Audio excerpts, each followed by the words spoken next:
na década de 80, quando cheguei de volta ao Brasil, e agora pastoreando uma igreja, meu querido pastor, numa área bem carente. Não se fala mais isso hoje, em função social, uma favela no Rio de Janeiro, muito grande, 25 habitantes. Uma irmã da nossa igreja, após o tempo do pastor, começamos a conhecer, relacionar. Eu preguei sobre o dízimo naquele dia, naquela terça-feira de doutrina. Ela me procurou, pastor. Ela me procurou, pastor Valdo, dizendo: pastor, eu tinha tanta vontade de ser dizimista, mas não posso. Eu procurei saber daquela irmã a razão daquele sentimento. É porque eu não trabalho só em casa cuidando da família, meus filhos pequenos. Meu marido trabalha, mas ele não tolera o evangelho nem a igreja. Eu tinha vontade de que do que ele ganha nós fôssemos dizimistas para Deus nos abençoar também. Mas Deus é sábio e nos faz entender. Eu disse: irmã fulana, não vou dizer o nome da irmã, sei, lembro o nome dela.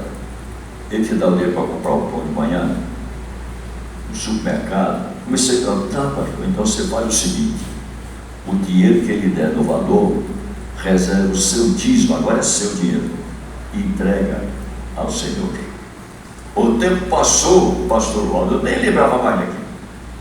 Um certo dia, passados os meses, chega a irmã: pastor, estou muito feliz, porque meu marido foi promovido, vai ganhar um dobro no emprego. Aleluia!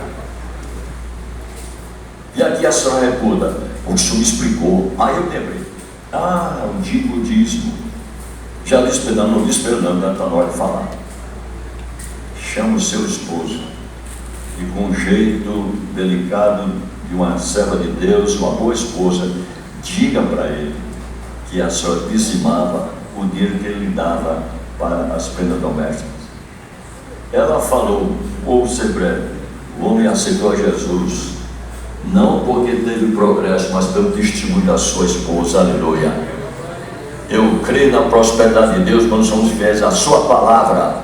E como disse o profeta Malaquias: trazei, e ele abençoará. Aleluia. E dá de fazer prova de mim. Aleluia. Isso nos ensina não o neopentecostalismo, pelo contrário, ele confunde e contraria. Então, muito cuidado com essas três situações que eu coloquei, porque são vigentes e são muito apropriadas para se instruir na nossa fé. Mas tem uma outra aqui, pastor: o pseudo-pentecostalismo. Ele não quer saber de doutrina, de escola dominical, nem nada. Ele quer saber de reteté, pula-pula, coisas do absurdo, essas coisas de encenação pública. Mas acaba o culto, não sabe o que foi pregado, se é que foi pregado, não sabe se foi ensinado, até porque talvez não haja ensino, haja incentivo. Mas o crente pentecostal é educado na e pela palavra. Ele sabe reagir com glória a Deus, aleluia. Ele crê que fala línguas estranhas conforme o Espírito Santo. Aleluia, glória a Deus. Ele se expressa com gozo, com êxtase espiritual. Aleluia. Esses itens que eu coloquei, eles são nocivos ao verdadeiro pentecostalismo.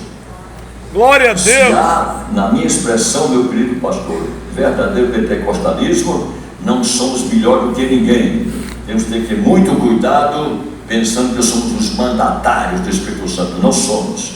Nós somos apenas servos de Jesus, usados por Ele, através do Espírito Santo, que Jesus disse: recebereis o poder do Espírito Santo, não para exibir ou exigir, mas para serem minhas testemunhas. Aleluia. Glória. É o que nos ensina a lição de hoje. O pentecostalismo é um fato. O derramamento é uma promessa da evidência universal. O universalismo é para quem pensa que quer, para quem crê e é convertido. E a operação é até a volta de Jesus. Aleluia. Porque nós, os pentecostais, falamos línguas estranhas, não porque achamos que devemos falar, não porque achamos que somos melhores capacitados, mas por misericórdia. Pedro falou no seu discurso que esta promessa é um dom que Deus nos concede pelo Espírito Santo. O derramamento foi feito, está aí ocasionado, e este dom não é o da salvação, porque o batismo é para quem quer, de qualquer maneira, é para o salvo que busca e crê, e Jesus continua batizando com o Espírito Santo. Aleluia, não é, amado?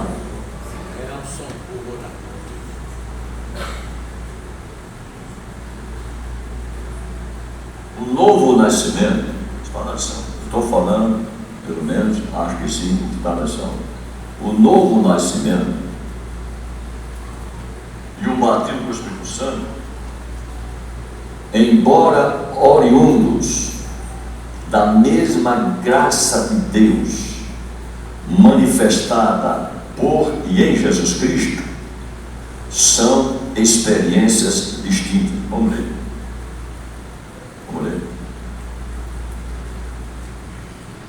Carta do apóstolo Paulo a Tito, capítulo 2. Vou ler. Meu pastor, quando estiver na hora, 5 minutinhos, me avisa, pelo amor de Deus. Senão eu posso aqui abusar do horário, não quero jamais fazer uma coisa dessa, portanto, para não dar show de conversa aqui. Carta do apóstolo Paulo a Tito, capítulo 2, versículo 11 e seguintes. Porque a graça de Deus se há manifestado, trazendo salvação a todos os homens. Primeiro ponto de importância e imutável, inquestionável, bíblico, doutrinário, teológico e experimental da manifestação desta graça é a salvação. É a salvação. Não há outro ponto anterior a ser considerado. Sem a salvação, o homem e a mulher estão longe desta beneficência da graça de Deus. Aleluia.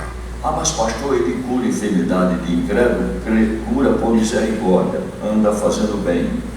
Eu já disse aqui que cerca de 500 ouviram Jesus a última vez e só quase 120 tiveram no dia de Pentecostes. Mas o que ele curou não retificou, continuaram curados. Os que ele expulsou o demônio não retificou, continuaram libertos.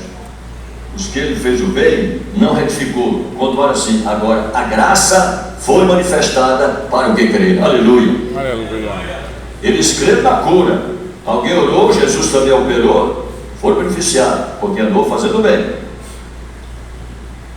Quando um famoso pregador já falecido, e que está citado na lista dos mencionáveis, Tim Swagger, vou falar que está lá, ele veio ao Brasil, foi um grande momento no estádio do Maracanã. Eu estive lá, modesta parte, grande momento. E na verdade Jesus operou salvação de almas e até vidas. Mas presta atenção, meus irmãos, quem sabe da historinha que eu vou contar, não sou contador de história, foi isso publicamente pela imprensa divulgada. 15 dias após do Brasil, explodiu na imprensa e na Assembleia de Deus, Springfield, onde era membro na América, um grande pecado daquele homem, pecando a infidelidade conjugal por cerca de 2 anos. Aquilo confundiu muita gente. Como é que ele pregava o evangelho de 2 anos? Que história é essa? Pastor Alcibiades, volta a falar seu nome, era na ocasião presidente da CGADB. Modesta parte, eu era o secretário adjunto da Convenção Geral na época. Existia esse cargo por um tempo. Recebemos uma carta lá dirigida ao presidente da Convenção Geral do interior de Pernambuco, não lembro a cidade e o nome mais tal, deve estar em arquivo, se dirigindo ao presidente da Convenção Geral, por que aquele homem pecador, 2 anos, Jesus operava? E agora, pastor? E agora, meu querido pastor, que resposta dá ao circunstante? Que pedir a misericórdia para entender. O pastor Alcibiades era pastor em Manaus, e eu lhe comuniquei, pastor Alcibiades, recebi aqui uma carta, como era dirigida ao presidente da convenção, o senhor me autoriza a abrir. Se fosse ao pastor Alcibiades, eu deixaria para o senhor. Sim, Kemuel.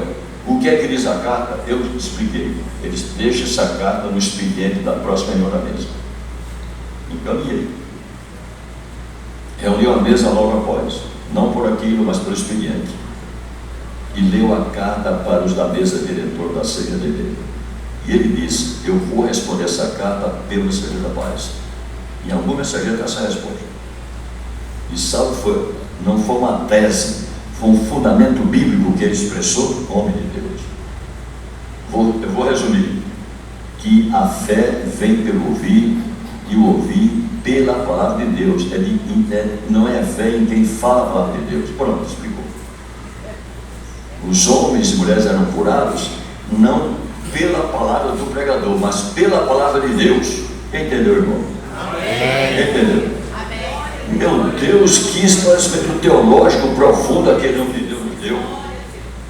E o rapaz publicou a carta, embora a resposta no original foi para o peticionário. Então, meus amados irmãos, prestem atenção.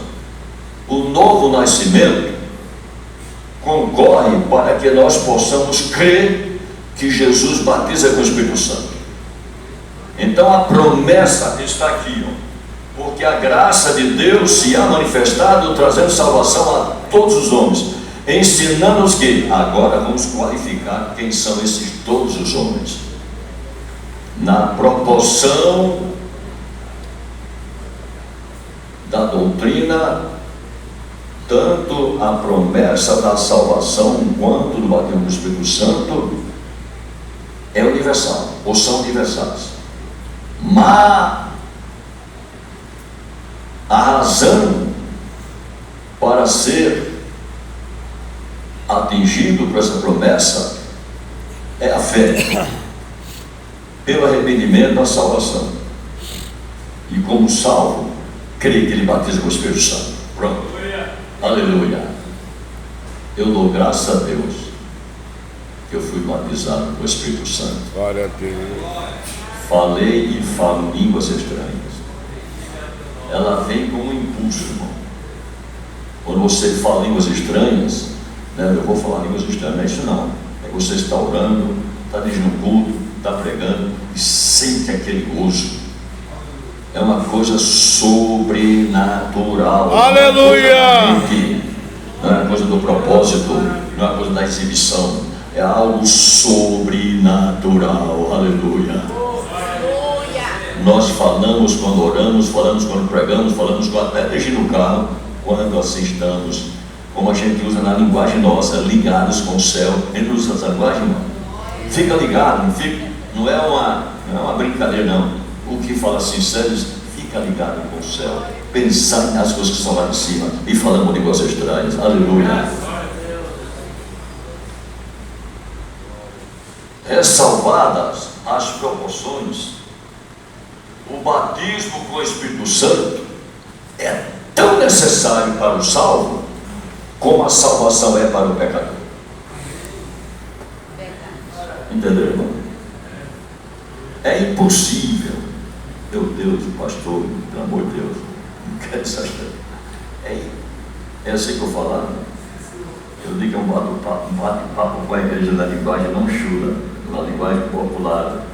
Eu converso um pouquinho, é desse jeito que eu prego lá, não prego frente, né? É o jeito de fazer o quê? São 52 anos. Fazer o quê? É impossível que alguém que aceitou a Jesus, no caso, na igreja pentecostal como somos, que ouve que nós falamos, pregamos, ensinamos, que ele batiza com o Espírito Santo. É impossível, meu irmão, que que alguém que entre nós aceitou a Jesus e permanece, graças a Deus, congregando, não abre o coração, pelo menos para entender, e o Espírito Santo estimular ele buscar, insistir e orar até falar línguas estranhas, conforme o Espírito Santo consegue falar. Isso. Não creu para ser salvo? E por que não abre o coração para ser batizado com o Espírito Santo? Onde é que está a trava nesse negócio? Onde é que está o impedimento nessa história? É confundido com o neopentecostalismo? É convencido pelo secessionismo? É misturando o carismatismo? Onde é que está o negócio? Tem que ter humildade para dizer: Senhor, me ajuda a entender, me ajuda eu crer, me ajuda eu pedir, até que eu seja batizado com o Espírito Santo. Aleluia! É uma questão de decisão pessoal. Por mais que nós, pastores, falemos, por mais que os professores comunical falem, por mais que se ouça, a decisão é pessoal. É verdade. Entendeu? Peraí, pastor. Não, peraí. Pode falar. E por que é que tem alguns que, quando oram pelo outro, botam a mão na cabeça e são batizados?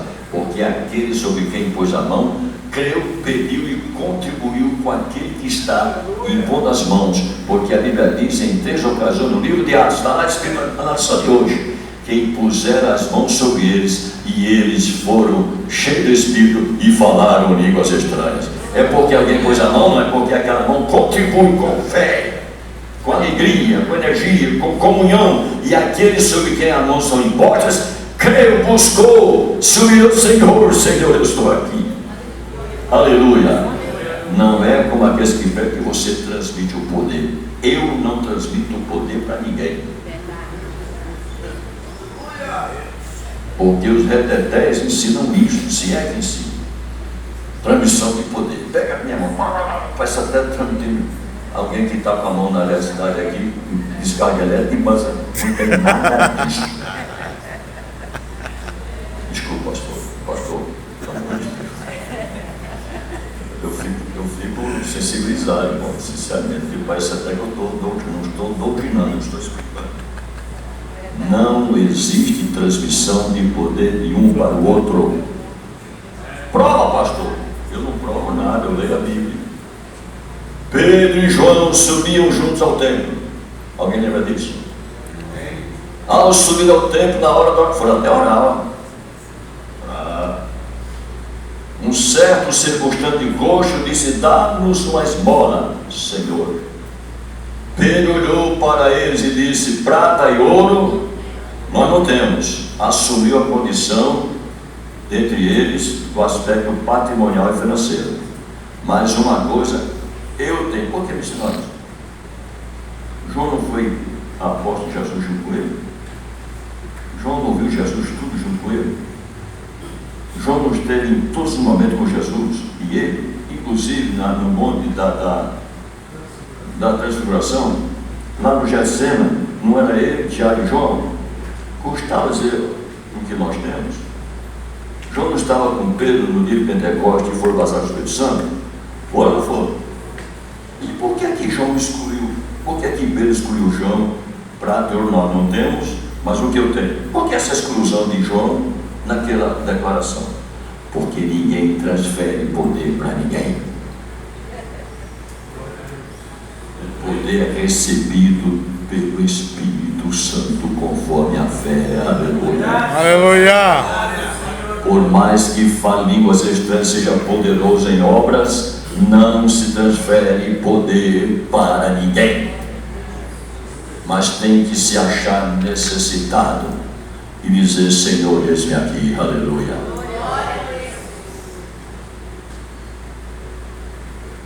Estou tornando aqui a hora. Daqui a pouco, né? Pelo amor de Deus. É salvada as proporções. Eu vou colocar aqui uma palavrinha as proporções da fé.